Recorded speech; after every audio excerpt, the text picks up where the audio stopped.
জিওমেট্রির একটা অসাধারণ question, calculation রয়েছে তার সাথে সাথে রয়েছে কনসেপ্ট। দেখো শুধুমাত্র এখানে পরিষ্কার বলেছে যে এ বি সি ডি একটা বড় ক্ষেত্র রয়েছে, সেটা এ পি সি কিউ একটা কোয়াড্রেন্টে আঁকা রয়েছে। কোয়াড্রেন্ট বলতে এই অংশটাতে রয়েছে, ঠিক আছে, বড় ক্ষেত্রটা। তো সেখানে এ বির মান এখানে 16 বলে দিয়েছে। বড় ক্ষেত্রের বাহু যদি 16 হয়, 16 হয়েছে, তাহলে তার এরিয়া কত? যে এই যে বড় ক্ষেত্র যে এরিয়া, বাহু স্কয়ার মানে 256 পেয়ে গেলাম, বড় ক্ষেত্রের এরিয়া পেয়ে গেলাম। তাহলে স্যার কর্ণটা কি হবে? কর্ণটা যদি করি আমি, কর্ণ হচ্ছে a√2 মানে 16√2, এটা হলো কর্ণ।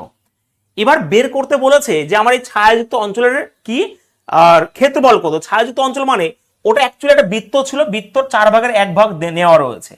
তাহলে আমি এই বড় বৃত্তটার এরিয়া কত স্যার? πr²। এটার কি করব? এটার 1/4 নেব, আমি 1/4 নেব। Yes or no? এখান থেকে আমি 256 বাদ দেবো। ক্যালকুলেশন কাকে বলে দেখো শুধুমাত্র, 1/4, পায়ের মান এখানে পরিষ্কার 3.14 বলে দিয়েছে।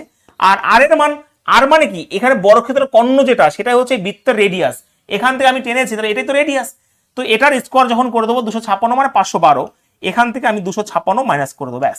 এবার স্যার কিভাবে করবো দেখো, কাটাকাটি করলে 4 এবং 8 4টা 32, এটা রয়েছে।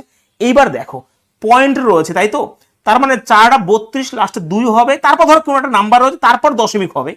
আর এবার এখান থেকে 256 মাইনাস করবো, যেহেতু পয়েন্টের নিচে পয়েন্ট থাকবে, এখানে 0 0 করবে, তো সেই হিসাবে 2 লাস্টে বসবেই বসবে। হ্যাঁ স্যার, এটাই উত্তর।